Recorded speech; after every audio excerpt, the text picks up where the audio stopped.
Olá pessoas, eu sou Natasha, este é o Redemoinhando e hoje eu vim apresentar para vocês um pouco do livro Dicionário da Escravidão e Liberdade, organizado pela Lilia Schwartz e pelo Flávio Gomes e editado pela Companhia das Letras. E também vim fazer um convite.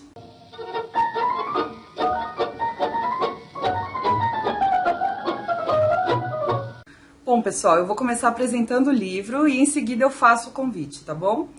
Não sei se vocês chegaram a ver os vídeos de book haul da Festa do Livro da USP que eu fiz, mas esse foi um dos livros que eu adquiri lá em novembro de 2018 e eu tô doida pra lê-lo. O convite tem a ver com isso. Então, como eu disse aí na abertura do vídeo, a Lilia Schwartz e o Flávio Gomes são os organizadores do dicionário. A Lilia Moritz Schwartz é historiadora, antropóloga, professora na USP, Universidade de São Paulo, e ela é professora convidada na Universidade de Princeton, nos Estados Unidos. As pesquisas principais dela são na área de escravidão, de teorias raciais, e ela faz também várias análises da imagem do negro na imprensa paulistana. Eu vou deixar para vocês aí no box de descrição o currículo Lattes dela, se vocês se interessarem em saber qual é a pesquisa específica que ela faz nesses campos.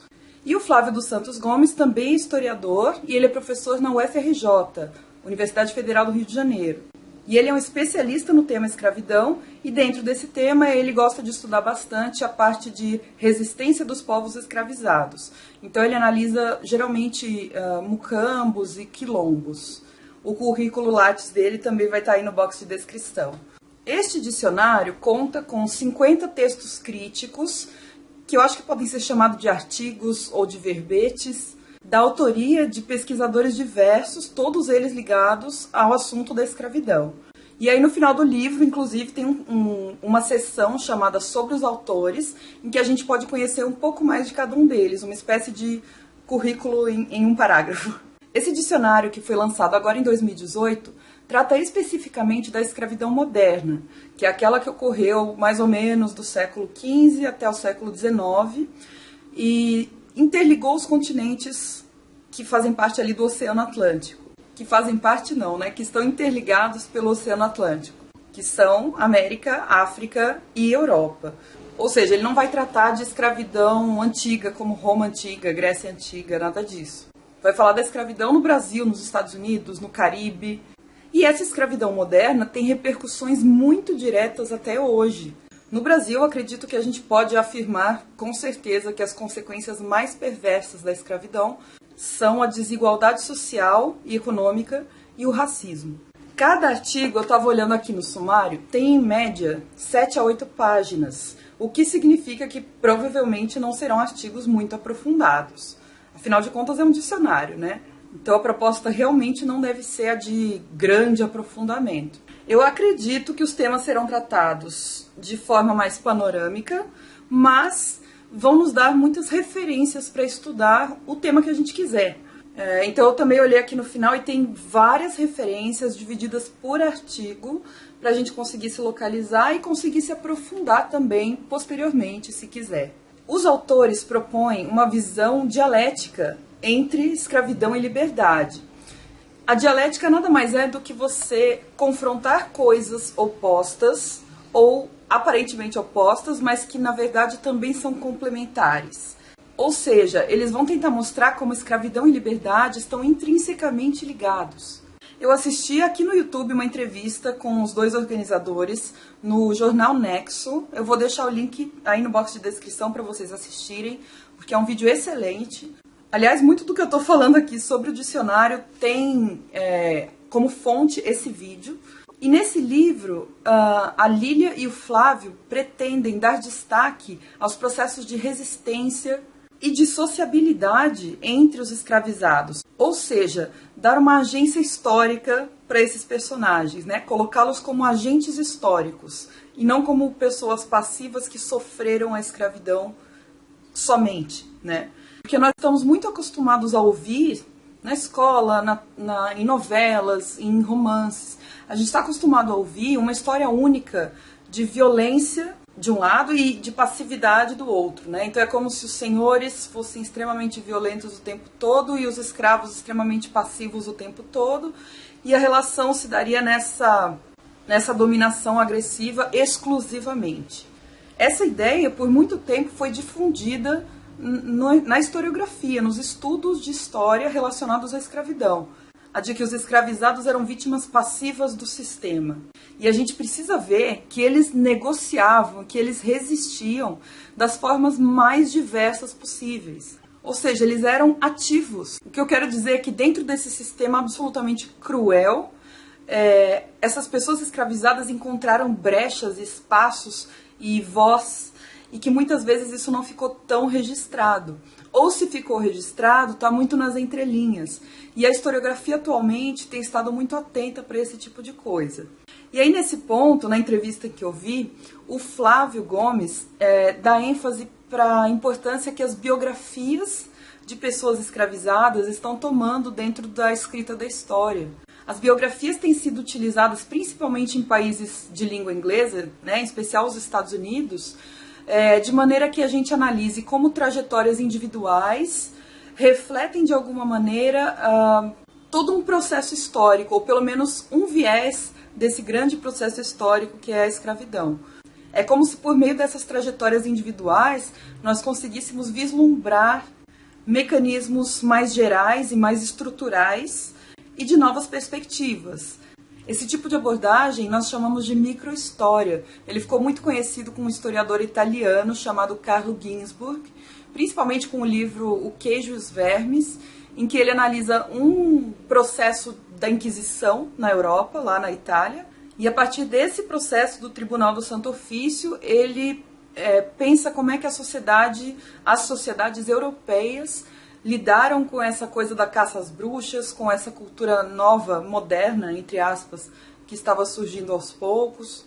Enfim, acho que um exemplo mais concreto nesse caso da escravidão, esteve mais recentemente na moda, é o relato daquele ex-escravizado chamado Solomon Northup, que virou filme, né? Então tem o livro chamado 12 anos de escravidão e virou filme também. Então, a partir da trajetória pessoal dele, você consegue enxergar vários mecanismos escravocratas e culturais daquela época e daquele lugar. Outras questões que são muito relevantes para a historiografia atual, relacionada a esse tema, e que também são importantes para os organizadores do dicionário, eu vi eles falando isso na entrevista, é pensar assim, quem é esse sujeito que foi sequestrado do seu continente natal, que foi exilado, trazido à força para o outro lado do oceano, ou seja, que enfrentou um exílio extremamente agressivo aqui na América. O que essa pessoa traz com ela, em termos de identidade, de cultura, de sociedade, de religião, de língua, de hábitos e costumes, de política, de economia? Uma outra novidade que tem tomado muito corpo nas pesquisas relacionadas à escravidão é a gente não tratar mais da escravidão como uma coisa, um processo puramente nacional. Porque a gente tende a analisar a escravidão no Brasil, e isso é muito importante.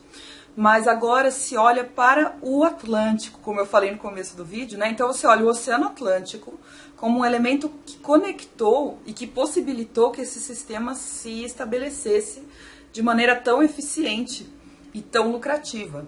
Então, analisar o fenômeno da escravidão como um fenômeno transatlântico, né, que conecta África, América e Europa.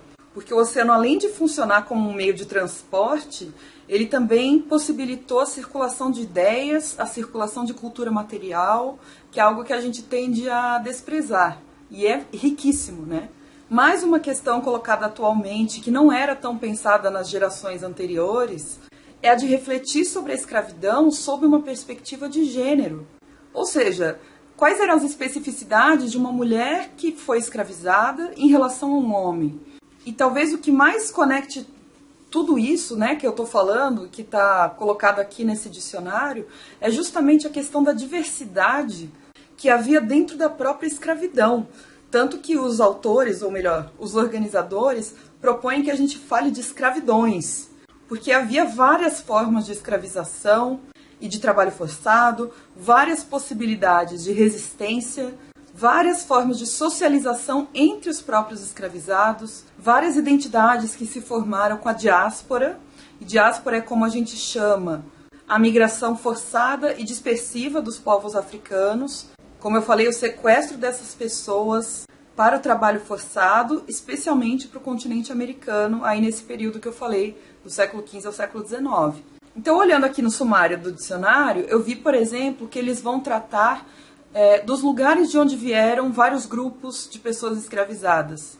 Porque a gente costuma falar os africanos no geral, né? Só que a África é gigantesca e tem muitos povos, muitas línguas e muitas culturas diferentes. Você colocar todo mundo no mesmo saco é generalizar e empobrecer a pesquisa, né?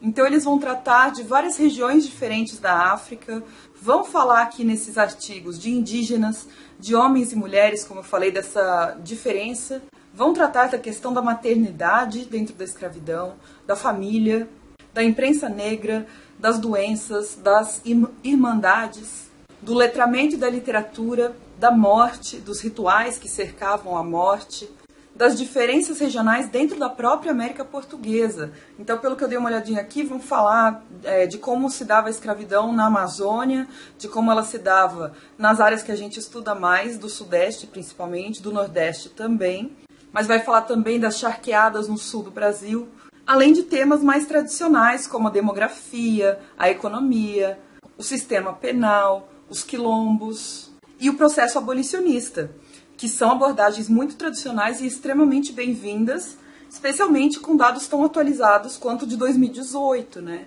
Eu estou muito animada para ler esse livro porque eu acho que vai me atualizar realmente, como professora, como historiadora. E aí na primeira parte que eu já li, o prefácio, a apresentação e a introdução, os organizadores traçam um panorama do que é esse projeto super ambicioso, que é o Dicionário da Escravidão e Liberdade. Aliás, eles falaram na entrevista, agora eu não lembro o número direito, eles queriam fazer tipo o triplo de artigos que tem aqui. Aqui tem 50, eles queriam fazer tipo 150. Mas não ia ficar viável, né? É um livrão bem grande. Quem sabe tenha volume 2, volume 3, mais pra frente. Fica a dica aí, companhia das letras. E nesse texto inicial, eles mostram a importância e a atualidade do tema da escravidão no Brasil, e também fazem um resumo dos temas que serão tratados, cada um em um parágrafo curto, relativamente curto. Ah, e existe também uma parte introdutória chamada Sobre as Imagens entre a Convenção e a Ordem, da Lilia Schwartz. E aí ela vai defender a iconografia, ou seja, a apresentação e análise de imagens, como uma documentação riquíssima e passível de análises tão profundas quanto as análises que a gente costuma fazer para textos. E não apenas como imagens meramente ilustrativas que a gente está acostumado a ver em livro didático, por exemplo. Então, tá lá o texto escrito falando sobre, castigos corporais nos escravos, a questão da violência, e aí coloca do lado a aquarela do Debré de um feitor açoitando um escravo. Ou seja, não problematizou essa imagem, né? A imagem é um olhar também, ela também é um documento, assim como um texto. Então, nessa introdução que ela fala a respeito das imagens, a Lilia Schwartz destaca o fato de a maioria das imagens que a gente possui desse período relacionado a esse tema ser um olhar europeizado e um olhar dos viajantes, um olhar colonial, um olhar externo. É uma pessoa que veio de fora e está observando como funciona a sociedade brasileira e julgando de alguma maneira, né? Porque os autores dessas imagens, pinturas, aquarelas, eram viajantes europeus, na sua grande maioria, brancos, e não eram portugueses. Por isso que eu estou falando que é um olhar mais de fora ainda. E aí convém que nós, leitores, nós, historiadores, façamos um duplo olhar de confiança naquele documento, no que ele está tentando nos mostrar, e de desconfiança também, porque ali existem muitos filtros, conscientes ou não, que o autor colocou. Assim como a gente trata qualquer outro documento. Nós temos que lembrar que todo documento está carregado de registros, mas também de uma carga cultural muito forte. A frase da Lilia Schwartz é essa aqui, ó. Dito de outra maneira, elas, que são as representações visuais, não funcionam somente como espelhos do cotidiano que afirmam presenciar. Qualquer artista embute imaginação, intenção e engenho no produto que entrega à sua clientela. Isso ela fala na página 44. E na página 46 ela complementa dizendo: qualquer iconografia tem, portanto, data, intenção e autoria. Por isso, elas nunca são ingênuas. Aliás, vamos falar dessa capa, que eles chamam, né, a imagem de sobrecapa. Isso aqui, ó, esse vermelhinho é uma luva. Vou tirar para vocês verem. Aliás, o vermelhinho e o preto é a mesma coisa, tá? É que ele tá dobrado. Então, eles são uma luva. Olha só, eu tirei a luva e o livro ficou assim, todo vermelho. E essa imagem de sobrecapa é um mapa de autoria do Jaime Laureano, exclusivamente feita para o dicionário. Eu vou mostrar primeiro e explicar depois. Olha, ele se desdobra e vira um mapa maravilhoso. Ai, gente, eu não sei se eu vou conseguir por causa do reflexo e porque ele é todo desenhado em branco.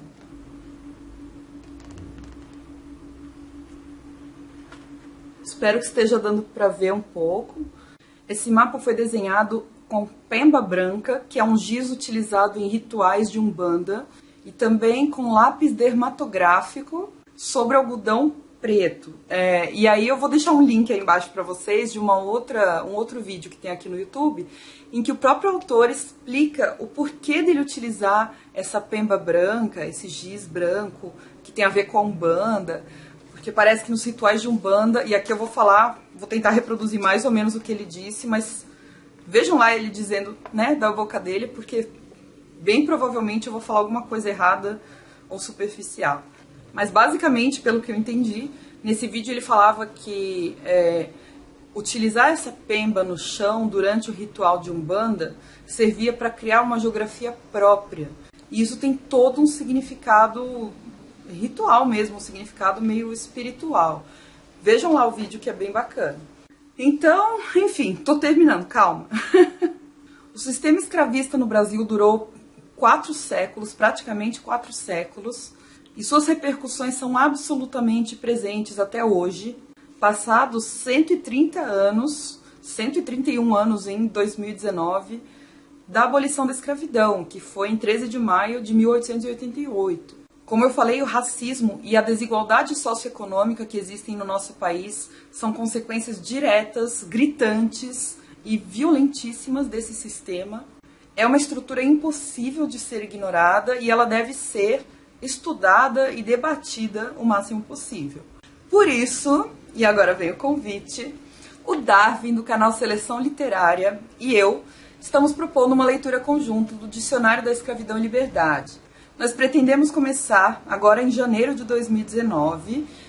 Elaboramos um cronograma bem leve. Nós pretendemos ler 5 artigos por mês, o que dá cerca de 35 a 40 páginas mensais. Se eu não me engano, vai ter 2 meses só que não são 5. Um dos meses, que é fevereiro, vão ser 6, por causa da temática, que fica mais coesa se a gente ler tudo junto. E o mês de março terá 4, mas todo o resto serão 5 artigos. O cronograma já está disponível, vou deixar aí no box de descrição também, se você quiser dar uma olhadinha e se planejar. Nós planejamos fazer atualizações mensais nos respectivos canais, também intercaladas. Então, em um mês vai ter vídeo aqui no Redemoinhando, comigo comentando os 5 artigos que a gente leu no mês anterior. E aí, no mês seguinte, o Darwin vai fazer o mesmo tipo de vídeo, analisando os 5 artigos que a gente leu no mês anterior, lá no Seleção Literária. Eu vou deixar para vocês no box de descrição o link para o canal Seleção Literária, que se você não conhece, você não sabe o que está perdendo, o Darwin é excelente. Inscrevam-se aqui e lá para vocês poderem acompanhar os vídeos. Nos acompanhem também pelas redes sociais, que de vez em quando a gente vai atualizando também a leitura conjunta, principalmente no Instagram, lá nos stories. E, portanto, como eu falei no início, esse é um vídeo introdutório. Tudo que eu falei aqui foi baseado no que eu li da introdução do livro, da apresentação e também nas entrevistas que eu assisti aqui no YouTube. Eu não sei como serão os artigos exatamente, porque eu vou ler junto com vocês. Mas além de apresentar o dicionário, eu quis conversar com vocês um pouco sobre algumas tendências contemporâneas da historiografia, tendências relacionadas com a pesquisa de escravidão, e vim também convidar vocês para lerem conosco essa obra que parece muito monumental, muito importante e essencial para a compreensão da sociedade brasileira, inclusive a nossa sociedade hoje. Me parece que será uma leitura riquíssima, uma fonte incrível de aprendizado para professores, para alunos, para curiosos no geral.